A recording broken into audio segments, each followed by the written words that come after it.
Bonjour à tous, c'est Tarot Voyance Amour. J'espère que vous allez bien. Allez, on ne perd pas de temps, on commence votre tirage. Première carte directe, allez, c'est sorti comme ça. On vous parle de flammes jumelles. Donc là, vous êtes dans un lien sacré. On va se concentrer là pour ceux et celles qui sont en parcours sacré, c'est-à-dire vraiment qui vivent des épreuves, des situations assez compliquées, mais qui ont pour but d'atteindre votre complétude, c'est-à-dire qui ont pour but de vous faire grandir et de vous faire être de plus en plus en vérité par rapport à votre âme, par rapport à vos choix de vie. Donc ici, on vous dit déjà, dans la première carte, on vous dit fais confiance dans ce que tu ressens. Ok. Ensuite, alors, la personne que vous avez en face vous attire comme un aimant. C'est quelqu'un qui a sur vous un pouvoir quasi magnétique. Et vous avez, sachez-le, vous avez exactement la même influence sur lui ou sur elle, même si c'est quelqu'un qui ne vous le montre pas actuellement, c'est quelqu'un que vous ne laissez absolument pas indifférent ou indifférente. On vous demande aussi de prendre soin de vous, de prendre soin de votre rayonnement. Peut-être que cet homme ou cette femme est en train de trop vous pomper d'énergie. Faites attention à ne pas le laisser ou ne pas la laisser trop empiéter sur votre propre lumière en fait. Ici, on vous parle d'étoiles. Bon, de toute façon, c'est vous qui êtes le plus éveillé ou la plus éveillée. C'est vous qui tirez cette relation vers les hauts, vers les hauts. Ah, peut-être qu'il y a un Léo dans l'histoire, je ne sais pas, vers le haut. Donc, c'est vous. Il y a, vous savez, dans les relations de flammes jumelles, il y a le chaser et il y a le runner. Le runner, c'est celui qui est toujours en train de courir après l'autre actuellement. Vous êtes un petit peu dans cette posture, mais on vous dit travaillez sur vous en fait. C'est vous qui avez les clés en main, c'est vous qui par votre propre évolution allez faire évoluer la relation. Ici, on vous dit qu'actuellement, il y a des masques. Mais il y a aussi, c'est pas forcément les masques que porte l'autre personne parce qu'elle a des blessures à régler, parce qu'elle est dans la fuite, parce qu'elle est dans le manque de compréhension vis-à-vis de vous, dans un certain déni. Ça ne s'arrête pas là. Là, le message, c'est aussi, il y a des choses qui vont passer de la 5D à la 3D. Il y a des choses que vous allez voir se concrétiser. Tout est en transformation, même si actuellement vous avez ce sentiment que c'est toujours pareil, que finalement vous rejouez sans arrêt le même film, la même pièce de théâtre, mais pas du tout. Là, de toute façon, sachez qu'il va y avoir, voilà, vous êtes sur le bon chemin, ça c'est magnifique. Vous êtes sur le bon chemin, c'est-à-dire que ce qui compte, c'est que ce que vous êtes en train, vous, de mettre en place. On vous parle d'espoir. Si actuellement vous vous dites il y a des choses vers lesquelles j'aimerais aller, il y a des choses qui m'intéressent, hormis votre relation, surtout faites-le. Surtout allez-y. Surtout priorisez-vous. Parce qu'on pense à tort que dans les relations de flammes jumelles, ce qui est essentiel, c'est la fusion. Non. La fusion viendra si elle doit venir, si c'est écrit comme ça, et si les deux personnes ont fait leur propre parcours spirituel, si en gros les deux ont épuré leur âme. Mais si ça n'est pas le cas, il n'y aura pas de fusion. Et vous n'allez pas passer une vie à attendre quelque chose qui ne se produira peut-être jamais. En revanche, ce que vous êtes en train de découvrir sur vous, que ce soit dans le côté positif ou dans le côté négatif. Quand je dis dans le côté négatif, c'est dans le parcours de flamme jumelle, il y a une étape qui s'appelle la nuit noire de l'âme. La nuit noire de l'âme, c'est quand celui que l'on aime ou celle que l'on aime prend de la distance avec nous. Et nous avons l'impression de tout perdre. Nous avons l'impression que nous nous sommes fondus en cette personne. Nous avons l'impression que plus rien n'existe et que si nous n'arrivons pas à nous retrouver quelque part, tout s'arrête là. Pourquoi est-ce que nous plongeons autant dans cette noirceur? C'est pour aller voir justement au fond de nous ce qui se joue. Quelles sont nos blessures? Quelles sont nos peurs? Quel est notre manque de confiance en nous? Quelles sont les failles sur lesquelles nous avons à travailler pour justement sortir de là, mais pas seulement sortir de là, pour en sortir transformé, pour en sortir grandi.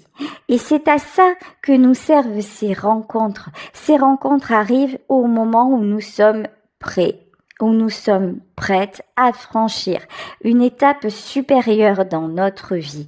Et là, on vous dit que au moment où vous allez développer plus de force, on va résumer ça comme ça, plus de force quelque part, cette force-là, mettez-la au service de quelque chose qui vous enthousiasme. Mettez-la au service d'un espoir. Mettez-la au service d'une cause, par exemple. Mettez-la au service de résoudre ce qu'il y a à résoudre dans votre vie. En fait, cette puissance que vous allez découvrir en vous, que vous allez retrouver en vous, mettez-la à votre profit. Parce que pour le moment, il n'y a rien d'autre à faire dans cette histoire. Ok. On vous parle d'amour véritable et on vous parle de connexion.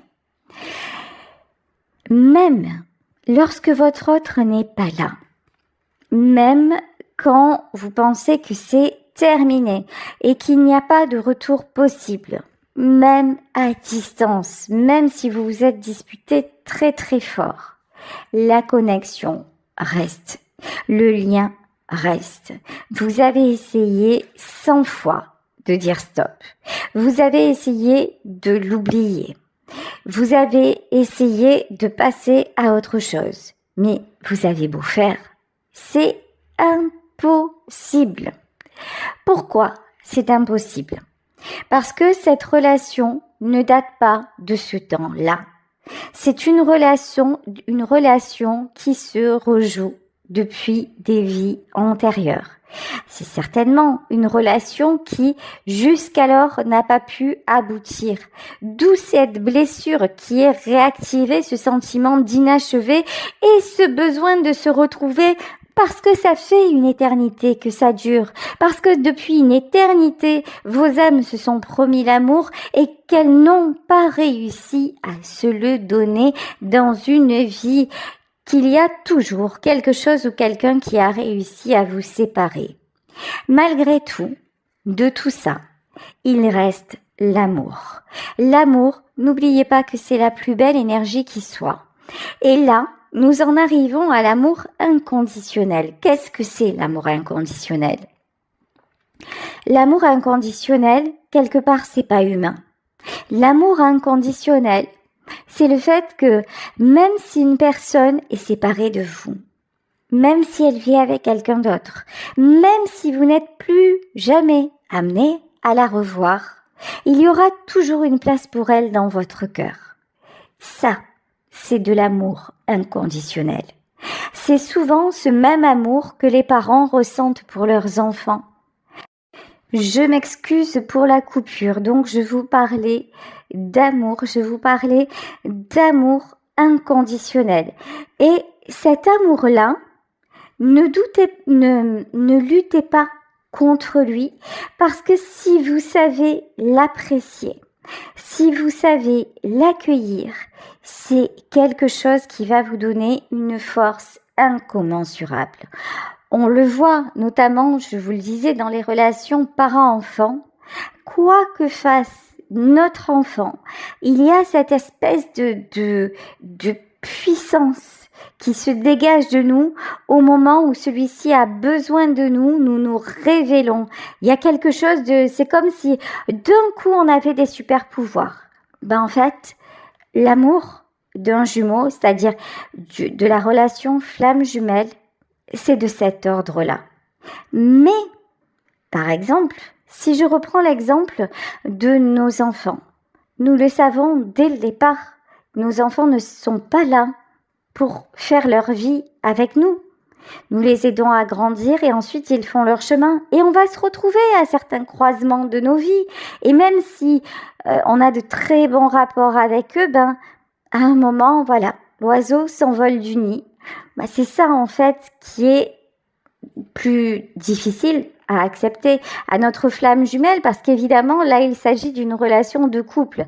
Et on se dit, si vraiment il y a autant d'amour, on va se retrouver dans notre couple et puis nous ne devrons pas nous séparer parce que par définition, un couple, ça doit rester ensemble ou sinon ça n'est pas un couple.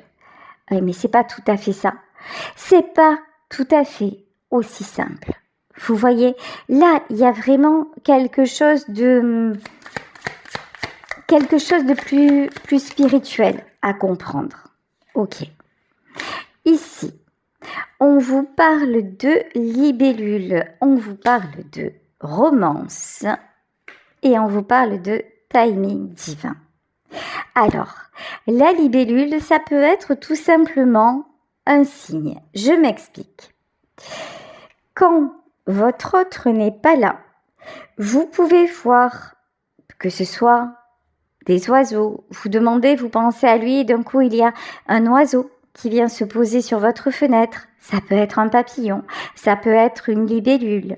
Là, vraiment, c'est, vous savez, tous les signes de l'univers qui vont vous ramener à cette personne et qui vont vous faire ressentir, malgré la distance, malgré l'absence de la romance, ceux et celles qui, malheureusement, ont vécu un deuil, pensent deux choses quand elles ont aimé à ce point. Première chose, ces personnes-là ont l'impression que oui, à travers, alors ça peut être, je vous dis, un oiseau, à travers peut-être une musique, à travers, elles ont l'impression de retrouver leur défunt, que c'est un signe de leur défunt, à travers un rêve parfois. Et non, ce n'est pas une impression, c'est une communication dans l'amour avec l'au-delà, avec une autre dimension. Et ça, je vous le dis, de mon don et de mon expérience de médium, puisque moi-même, je le vis, mais pas seulement avec mes défunts, je le vis en général avec certaines personnes décédées. Et donc il y a ça, ce fait d'à un moment avoir l'impression de le sentir, avoir l'impression qu'il est encore là ou qu'elle est encore là. Et ensuite, cette conviction est mêlée d'espoir et de certitude, mais en aucun cas de doute, qu'un jour, nous allons nous retrouver. Un jour, quand le temps sera écoulé, quand le timing divin sera bon, un jour, celui ou celle que nous aimons sera là pour nous attendre dans un ailleurs, quelque part. Et vous voyez, tout ça, c'est de l'amour. Et tout ça, c'est l'amour que nous expérimentons dans une relation flamme jumelle. Mais tout le monde n'est pas capable de le ressentir comme ça. Pour le ressentir comme ça, il faut acquérir une certaine maturité spirituelle. Il faut avoir vécu beaucoup d'étapes dans sa vie, beaucoup de douleurs, beaucoup de souffrances, beaucoup de pertes également, même des pertes physiques, qui font que à un moment, nous sommes prêts à accepter même ce qui paraît être inacceptable. la passion, vous voyez. La passion. Alors, la romance et la passion. Dans l'amour habituel, on va dire ça comme ça.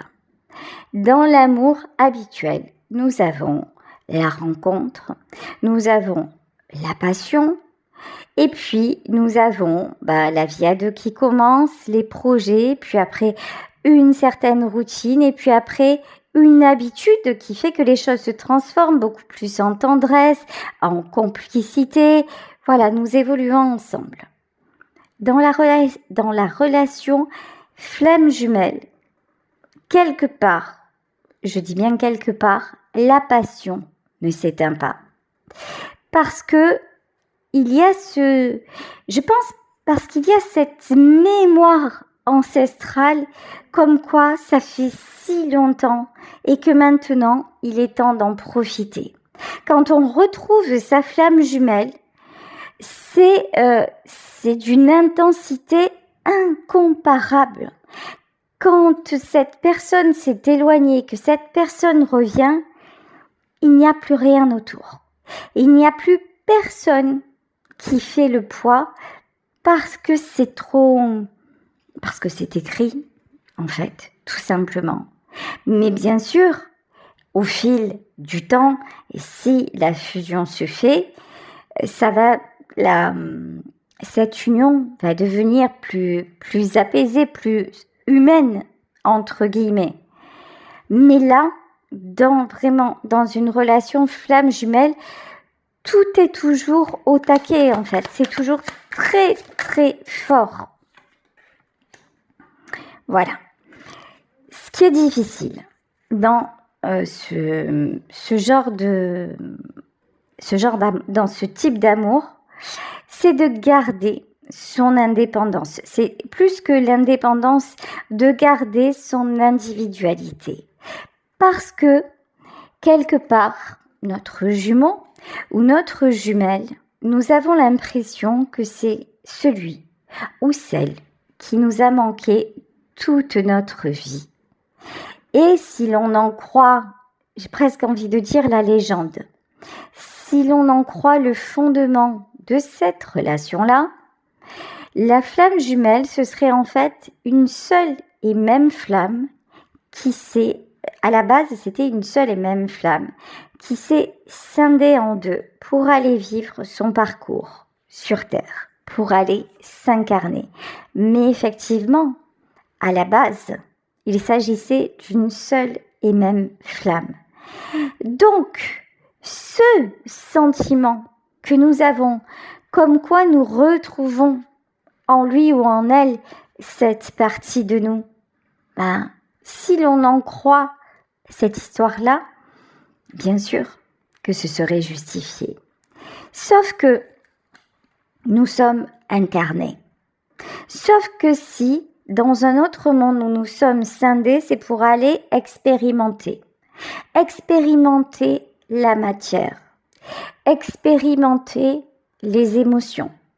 Expérimenter l'incarnation. Le parcours humain. Le fait de se transcender. Le fait d'arriver à tirer parti, profit d'une expérience.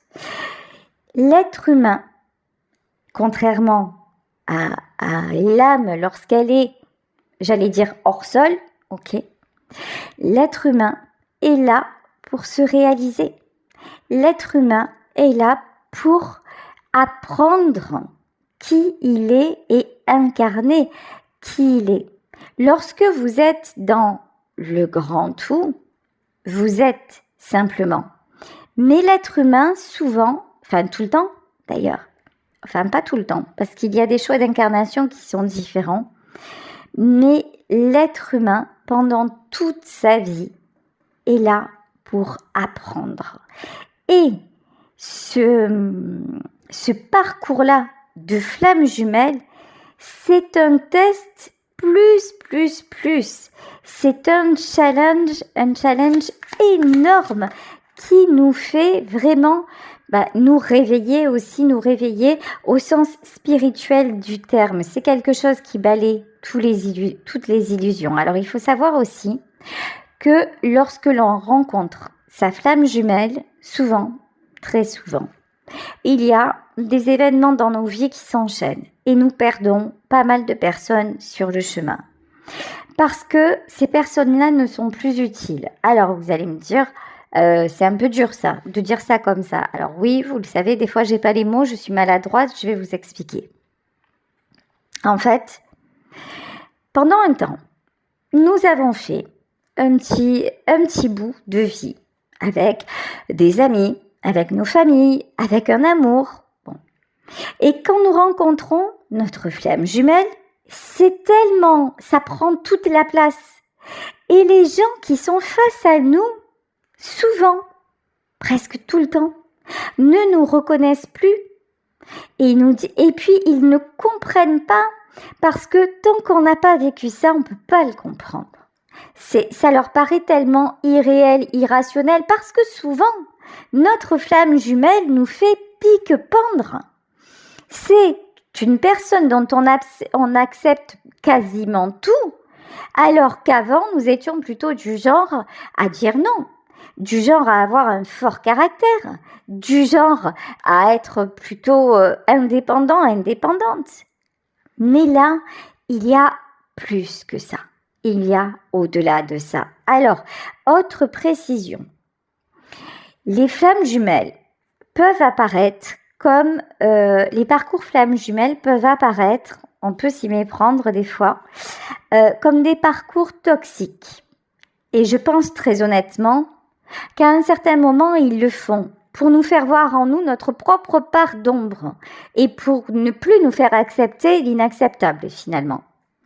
Mais en soi, le parcours de flamme jumelle est un parcours dans l'amour. Quelqu'un qui vous trompe, quelqu'un qui vous ment, quelqu'un qui vous frappe, quelqu'un qui vous dévalorise en permanence, qui vous humilie, ça n'est pas votre flamme jumelle.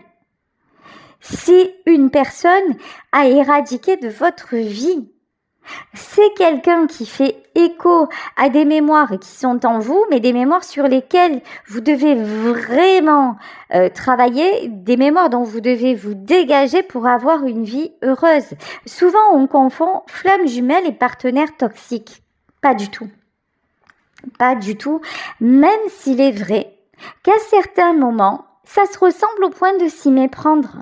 Mais l'intention en dessous n'est pas du tout la même. Quelqu'un avec qui vous serez en parcours flamme jumelle manquera par exemple peut-être de courage pour vous imposer dans sa famille. C'est peut-être quelqu'un qui va fuir et saisir une opportunité de travail à l'étranger parce qu'il ne se sent pas prêt à fusionner avec vous. C'est quelqu'un qui va vous inventer des excuses pour ne pas vous rencontrer parce que quelque part, quand il sera face à vous, il ne pourra pas tricher ou elle ne pourra pas tricher. Vous verrez son regard, vous sentirez que vous êtes son tout. Mais c'est quelqu'un, il faut se rendre compte que cette personne elle-même a peur de ce que vous provoquez en elle. Parce que, je vous le disais au début du tirage, parce que vous vous êtes déjà croisés dans d'autres vies et que sûrement, dans d'autres vies, cette personne vous a fait du mal. Cette personne a des choses à régler avant d'avoir la chance, l'autorisation de s'unir à vous. Il y a un karma, il y a des liens à dénouer. Et inconsciemment, intrinsèquement, c'est quelqu'un qui le ressent et donc qui ne s'approche pas de vous parce que ça n'est pas le moment, parce qu'elle n'est pas quelque part digne de vous. Et vous pouvez l'interpréter comme quelque chose de malsain, de toxique, parce que ça vous fait un mal de chien, ou comme de la lâcheté, parce que ça vous fait très mal. Ou alors, et c'est souvent on tombe dans l'extrême inverse, on est prête à tout pardonner parce qu'on sait qu'au fond, ça cache autre chose. Mais c'est pas la solution non plus. Parce que là, vous donnez à l'autre la possibilité de fuir encore plus et de quelque part vous maltraiter encore plus. Donc vous voyez, tout ça est très compliqué. Tout ça, c'est un juste équilibre à trouver. Et comment vous trouvez le juste équilibre? Le juste équilibre, vous le trouvez en creusant tout le temps un petit peu plus en vous. Quand vous voyez que vous butez sur quelque chose, si vous attendez que ce soit l'autre qui fasse le pas, qui va vous rassurer, pardonnez-moi, mais je crois que c'est une attente vaine. La réponse ne viendra pas de l'autre. La réponse est en vous. L'autre peut, à un moment, vous mettre sur la voie dans des discussions, en vous exprimant ce qu'il ressent, ce qu'elle ressent. Mais n'oubliez pas que c'est vous qui avez la clé de l'énigme. C'est vous qui êtes passé le premier pour justement élever votre jumeau ou votre jumelle. Ici, on vous parle de fin de cycle. Dites-vous qu'à chaque fois que vous franchissez une étape, c'est une petite mort. Parce que quand vous regardez le chemin de la vie, tout est transformation, tout est mort et naissance à la fois. Là, on vous dit que de toute façon, les choses se transforment encore une fois, même si actuellement, vous ne le voyez pas. Alors, et là, on vous rassure. Et puis, les guides vous confirment que ça va se passer plus vite que ce que vous ne le pensez. Alors, je sens qu'il y en a parmi vous qui sont quand même impatients et qui se disent « mais ça fait trop longtemps que ça dure. Maintenant, j'en ai assez. Maintenant, je suis fatiguée. » Ok, lâchez prise. Dites-vous que c'est trop long. Dites-vous que, par exemple, vous n'avez pas de nouvelles. On vous parlait d'espoir. Quels sont vos espoirs? Qu'est-ce que vous auriez envie de mettre en place maintenant? Et ça tombe bien parce que cette personne peut-être n'est pas là actuellement pour prendre votre temps. Donc, sur quoi vous avez envie de vous concentrer et à quoi vous avez envie de vous consacrer maintenant pour avancer? Si vous essayez encore une fois de ne plus y penser, de ne plus autant être attiré, vous perdez, là vous gaspillez votre temps et votre belle énergie. Oui, dites-vous que de toute façon, vous êtes connecté et que si le destin veut que vous soyez réunis, vous serez réunis. Et que peu importe les événements qui se passent dans votre vie, si un jour vous recroisez, et vous allez la recroiser, si vous vous recroisez dans cette vie, et vous allez vous recroiser, là c'est clair et net, dans ce tirage c'est clair et net, vous savez quoi? Ça sera comme au début, ça sera peut-être même plus fort, et vous n'y pourrez rien, et ça ne servira à rien de lutter, parce que ce sont deux âmes qui se reconnectent, parce que c'est ça le but de votre existence. C'est pas l'unique but, mais ça fait partie presque de votre mission d'âme. Ici, on a quelqu'un qui va venir vous présenter des excuses. Et ici, nous avons quelqu'un avec qui vous allez recommencer l'aventure, mais pas du tout dans les mêmes conditions. Dans de nouvelles dispositions, avec de nouveaux espoirs, avec de nouveaux objectifs, mais vous êtes fait pour vivre cette aventure ensemble. Voilà, écoutez, je vais vous laisser sur cette guidance. J'espère qu'elle vous aura aidé, qu'elle vous en aura un peu plus appris sur ces parcours sacrés. En tout cas, je vous embrasse très fort. Gros bisous à tous. Belle journée